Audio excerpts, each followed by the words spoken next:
What I think about the UN was set up with three goals in mind. First, peace. Second, anti-poverty. And third, human rights. And the United Nations, as we said at the time, was built on a principle. Yes, we cooperate out of need, but there is also a human need to cooperate. In 2020, the United Nations turned 75. The world is very different today than it was in 1945. What will it look like in 2045 when the UN turns 100?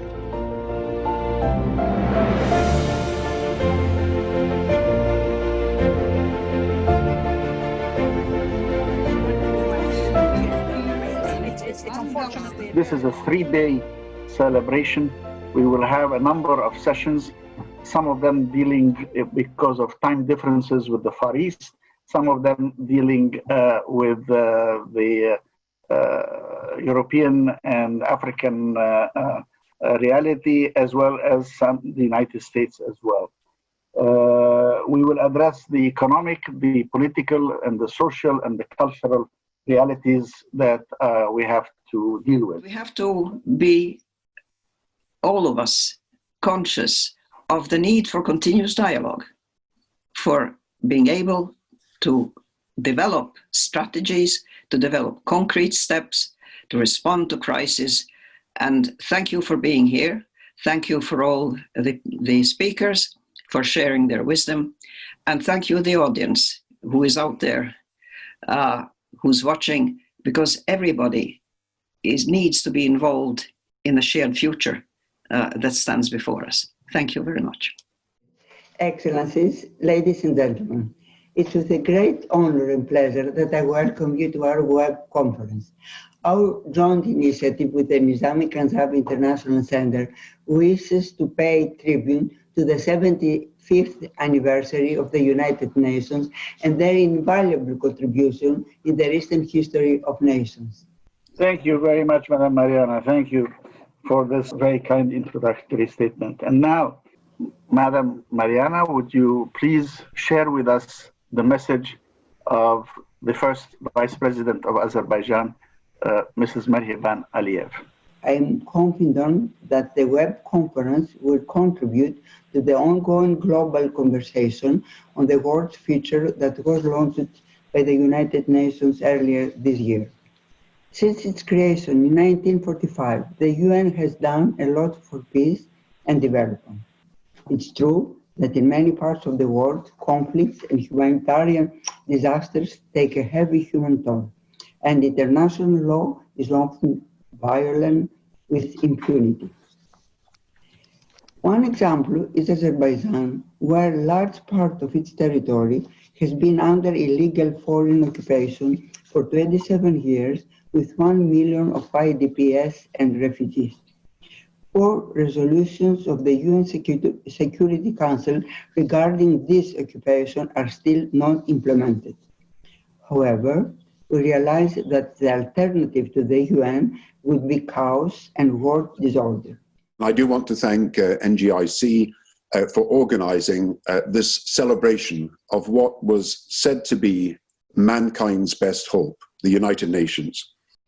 And when the strong help the weak, it makes us all stronger. And there is no better example of the case for cooperation, multilateral cooperation, than the control of infectious diseases. And we have seen in the last few months how necessary it is that a pandemic which knows no borders, the solution knows no borders either. Now, the global public goods that you've just talked about are not just global public health. It is peace, it is a clean environment, it is the sustainable development goals, all of which need cooperation, where we recognize that our fate depends upon each other. Imagine the possibilities. How do we get there? We know the threats. Let's face them together. It is we children and future generations that are going to suffer the most from these consequences if we fail. Our challenges are immense. No nation can solve them alone, but together, we help. Hello, everyone. I understand that we are now streaming live on Facebook, so I shall call our panel to order. And I think we're all very pleased to be part of this Nizami Ganjavi International Centre web conference, which is looking at a range of issues around the United Nations at 75 year. I congratulate the United Nations on this 75th birthday. It's something that after all ups and downs, the United Nations still stands strong and a symbol of hope for the whole world, that we can get back someplace that we can gather and discuss and resolve things that we have not been able to do it bilaterally otherwise.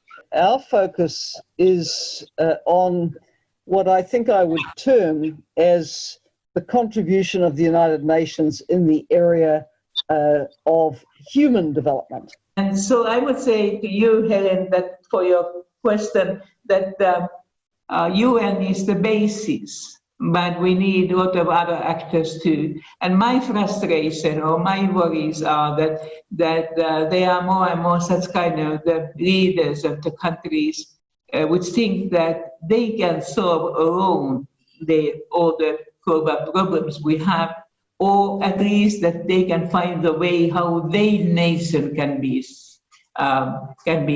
survived. And this is a very, very basic misunderstanding, because we have just one planet and we have to work together in order to do that. We all feel that the Cold War is there.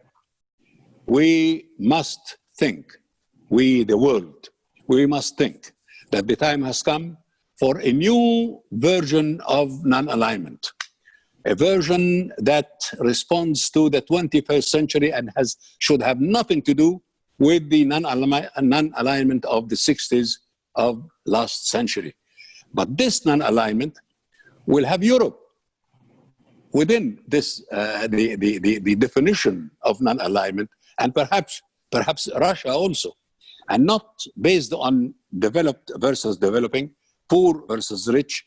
All of us have an interest in not allowing the two big powers to get into a Cold War.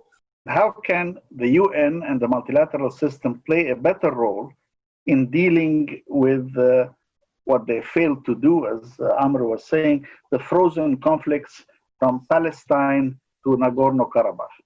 As far as the UN dealing with all of these issues, whether it is Middle East peace or the Syrian crisis, the refugee crisis, the war in Yemen, and all of these things, there are basic structural faults in the way that the UN operates, especially the Security Council. Amr Musa mentioned some of them.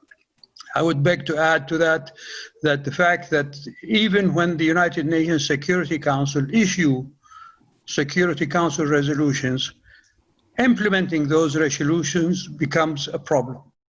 I believe that the responsibility of leaders are believing in the same set of values, in responsibility between and among nations, in the role of the United Nations and the other organizations.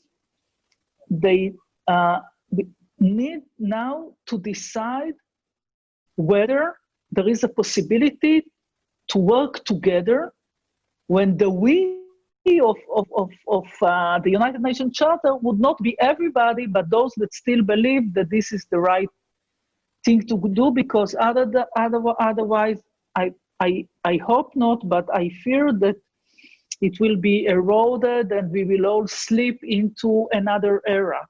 And this really worries me. Another area is that progressive white people have always abhorred overt racism, but they've been very comfortable, both in my country and around the world, with economic repression.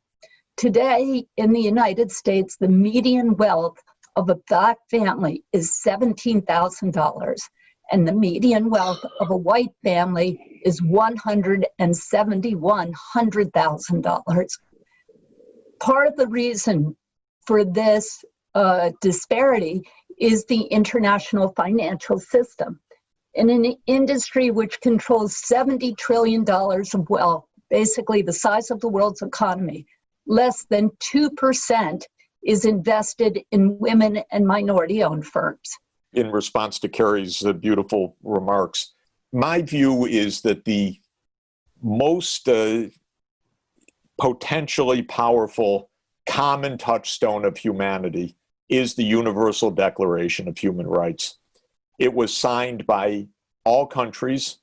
It was made by a multicultural group. It reflects Confucian values. It reflects U.S. values, European values, Islamic values. And so I just see it as a way maybe we could build out more than the technical issues of the charter. We could build the common human understanding base, which people will feel strongly in the midst of this pandemic, that this is about human beings, after all, at the core. And we have this wonderful, unique document. It's a miracle that it occurred. I am deeply convinced that there is no other way to deal with global challenges but with global responses. All things are possible. Shared problems, shared solutions.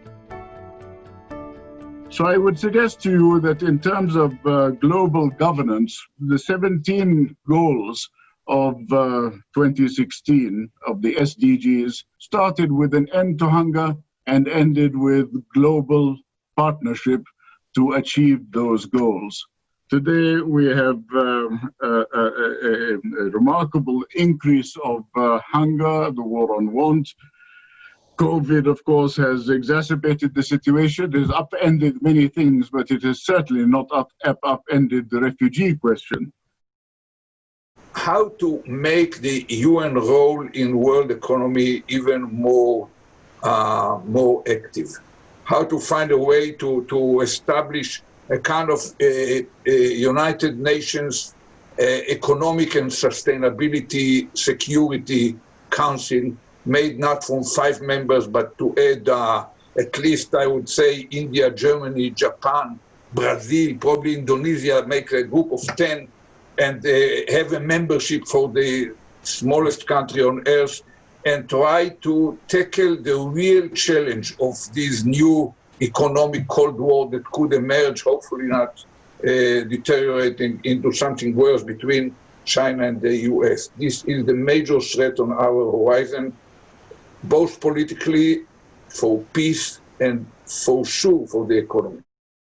What is clear so far is that there is lack of clarity of whether or not there is sufficient degree of leadership from the major actors globally that could bring together global action at the level that would enable, at the geopolitical level, if we would summarize in that way, to make the transition already orderly at this moment of time where we are now.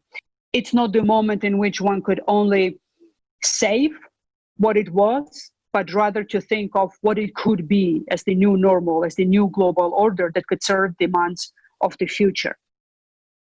So, ladies and gentlemen, we have come to the end of an extraordinary gathering of minds, talking about shared future and our shared responsibilities, where not everybody will always have exactly the same opinion and exactly the same things, but the idea of living together, working together, and shaping and protecting our world together remains primordial. So thank you for participating in the idea of international collaboration, in the idea of international law and order, in the idea of international rules and regulations that would guide the behaviors of sovereign nations, where sovereign nations need not give up their sovereignty, but where in the spirit of solidarity they share part of their sovereignty to build a sovereignty for the entire world. Thank you very much for participating, and we look forward to meeting again on another topic of the day. Goodbye to you all, and thank you. Join the global conversation. Let's shape the future together.